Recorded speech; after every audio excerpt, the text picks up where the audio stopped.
ভগবতেই নমঃ। বন্ধুরা, বাড়িতে যদি গীতা থাকে তাহলে কোনো মতেই এই ভুল কাজটি করবেন না। পৌষ মাসের শুক্লপক্ষ একাদশী তিথিতে পালিত হয় গীতা জয়ন্তী।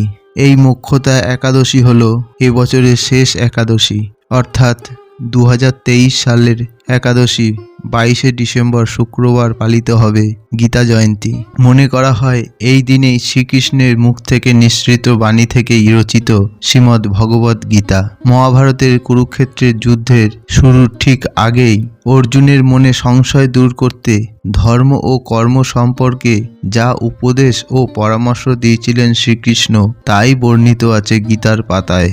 হিন্দু ধর্মাবলীদের কাছে গীতা অত্যন্ত মহত্বপূর্ণ ধর্মীয় গ্রন্থ। প্রত্যেক মানুষের জীবনে গীতা পাঠ করা জরুরি বলে জানাচ্ছেন শাস্ত্রকাররা। মনে করা হয় যে ব্যক্তি নিয়মিত গীতা পাঠ করেন তিনি জীবনের সুখ, সাফল্য ও সমৃদ্ধি লাভ করেন। যে বাড়িতে গীতা থাকে সে বাড়িতে কয়েকটি নিয়ম অনুসরণ করা খুবই জরুরি। তো জেনে নিন বাড়িতে গীতা থাকলে কোন কোন কাজ করা ঠিক নয়। বাড়িতে গীতা রাখার নিয়ম। বাড়িতে গীতা রাখলে কয়েকটি বিষয় মাথায় রাখা জরুরি। মনে রাখবেন, গীতা হলো পবিত্র ধর্মগ্রন্থ, তাই এই বইকে পরিষ্কার ও শুদ্ধ স্থানে রাখুন। স্নান না করে গীতা স্পর্শ করবেন না। মহিলারা ঋতু চলাকালীন অবস্থায় গীতা স্পর্শ করবেন না, না হলে এই পাপের ফল হিসেবে আর্থিক সংকটের মুখে পড়তে হতে পারে আপনাকে। শ্রীমদ্ ভাগবত গীতা ভুলেও মাটির উপর রেখে পড়বেন না। গীতা পাঠ করার জন্য পুজোর চৌকি বা বই পড়ার কাঠের স্ট্যান্ড ব্যবহার করুন। পড়া হয়ে গেলে গীতা লাল কাপড়ে মুড়ে রেখে দিন। নিজের আসনে বসে গীতা পাঠ করুন। অন্য কারোর আসনে বসে গীতা পাঠ করবেন না, এতে আপনিও গীতা পাঠে সম্পূর্ণ।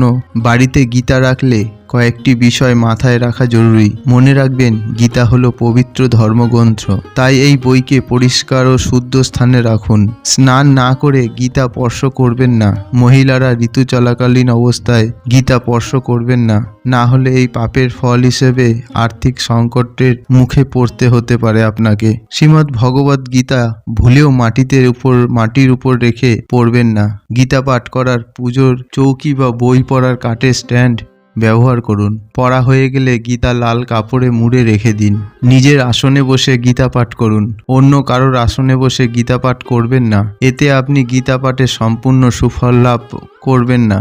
দিনের যে কোনো সময় গীতা পাঠ করতে পারেন, তবে গীতার একটি অধ্যায় পড়া শুরু করলে তার শেষ না করে পড়া বন্ধ করবেন না। এটা গোটা অধ্যায় শেষ করে তবেই পড়া ছেড়ে দিতে পারেন। এবার আসি গীতা পাঠ করার উপকারিতা। যে বাড়িতে নিয়মিত গীতা পাঠ করা হয় সেই বাড়িতে সুখ ও সমৃদ্ধি বিরাজ করে। গীতার মধ্যে ধর্ম, কর্ম, সুখ, সাফল্য ও রাজনীতির গোপন কথা লুকিয়ে আছে। তাই নিয়মিত গীতা পাঠ করলে জীবনে সব সমস্যার সমাধান পাওয়া যায়। যে ব্যক্তি নিয়মিত গীতা পাঠ করেন তিনি জীবনে যে কোনো পরিস্থিতিতে লড়াই করার শক্তি পান। সেই বাড়িতে মা লক্ষ্মী বিরাজ করেন সব সময়। গীতা পাঠ করলে মন শান্ত হয় এবং বিরোধীদের সঙ্গে মুখোমুখি হওয়ার ক্ষমতা লাভ করা যায়। গীতা পাঠ মানুষকে বাস্তবের মুখোমুখি হওয়ার শিক্ষা দান করে। গীতা জয়ন্তীর দিন বাড়িতে গীতা পাঠ ও যজ্ঞ করুন, এর ফলে সব বাস্তুদোষ দূর হবে। নিয়মিত গীতা পাঠ করলে মৃত্যুর পর নরক যন্ত্রণা থেকেও মুক্তি পাওয়া যায়। তো বন্ধুরা, আজকের ভিডিওতে এইটুকুনি ছিল। যদি ভিডিওটি আপনার খুব ভালো লাগে তাহলে ভিডিওটি শেয়ার করতে পারেন। ধন্যবাদ। ভালো থাকবেন, সুস্থ থাকবেন। জয় গীতা।